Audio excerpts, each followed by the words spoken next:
Good Monday morning, everybody. This is Quinn Baum with Names and Numbers, and today I wanted to talk about how small changes in your environment can make a big difference in behavior. Let's go back to the late 40s, and as our boys were coming home from World War II, they came back to fill positions that had been filled by women during most of the war.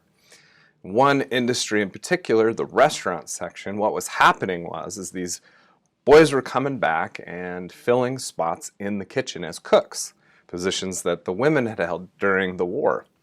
Well, the women were then bumped out onto the floor as waitresses, and back in that day, the waitresses did not make as much as the cooks. Well, this was a problem. They didn't like not making as much as they used to, and communication between the two parties became pretty problematic.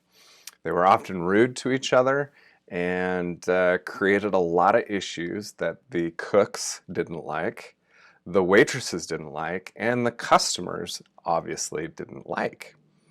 Well, there was one piece of equipment, one small change to the environment that created a way for these two to communicate in a really positive way. And it was the order spike. A waitress could take out her pad, fill out an order in detail, rip it off the pad, and stick it on the spike. Communication between the two parties then was limited to whatever was on the sheet, and things improved drastically. One small change created a big difference in behavior, eliminated the bickering and the back and forth. I'll give you another example of how small change in the environment created big change in behavior. We can go back to New York in the 80s. It was a fantastic place to get mugged. And a criminologist named Kelling had this theory called the broken window theory. And the theory stated that every broken window tells a story.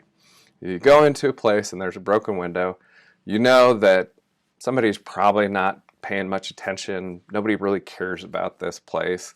So Kelling worked really closely with the Subway Transit Authority to get the subway stations cleaned up. So they started to remove the graffiti, they cleaned up, they picked up the litter, fixed fixtures that were problems, and of course they replaced all the broken windows. And things have dramatically changed for New York City since then. Now, it's not all just the broken window theory and fixing broken windows in the subway station, but it had a lot to do with New York now being one of the safest cities in the world to go and visit. I've got 4 things that I think you can do to change your environment to help your behavior in a big way. So let's start with number 1, clean up. This is an important one for a lot of us. You sales reps out there that use your car as an office, oftentimes it can get kind of messy. So take advantage of this video. I'm telling you right now, go out, take everything out of your vehicle, get a good detail, clean up the car. Now here's the key. When you're putting everything back together, first, remember to stay organized. Don't just throw it all in the back seat. But more importantly, take that stack of new leads that your sales manager has been bugging you about and make sure that you take that stack and put it right next to you in the passenger seat so that it's right there. Move something in your environment, take your new leads and put them right close to you so that your behavior changes. You've got them right there, phone number, address, they're easy to connect to, easy to call. Small change in your environment, big change in your behavior. All right, number 2, eliminate distractions. For some of you who may have volunteered in your kids' elementary school classes, you'll know that a lot of teachers today use headphones. Headphones are for kids who have focus issues, as old Quinn here might have some focus issues, and so I went out and bought some headphones, and the goal is to eliminate any distractions by sound. Now these are great. Sometimes I'll listen to quiet classical music while I work. They are sound canceling though, so I oftentimes just turn them on just so I have a quiet place to work without that extra noise. We're going to eliminate distractions in our environment to create big behavioral changes. Now the next 2 are the 2 sides of the same coin. The first is that we want to increase the obstacles to doing something impulsive, dumb, or less effective, and we want to reduce the barriers to doing really good things. So let's start with putting barriers up to doing things that are less effective or distracting.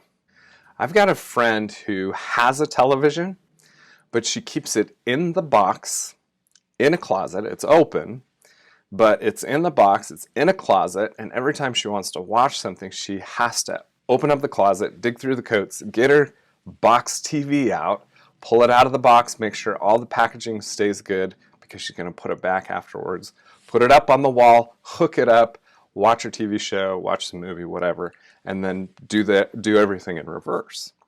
Well, this is a really good obstacle to her just flopping down on the couch and hitting the remote control and watching TV.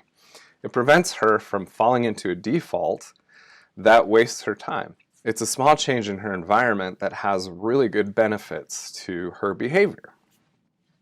The flip side of that coin is you want to eliminate obstacles to doing good things. We want to change our environment in small ways that allow us to do good behaviors. I've told the story of my guitar before. I'll tell it again. I used to have a guitar that sat under the bed most of the time in its case, and I went out and I made one minor change to my environment. I bought a relatively inexpensive guitar stand off of Amazon, set it up in my living room, took my guitar out from underneath the bed, took it out of the case, and put it up on the stand. I now play the guitar 10, 20 times more than I used to. I'm getting better. I'm picking up new songs. And the great thing is it's right there.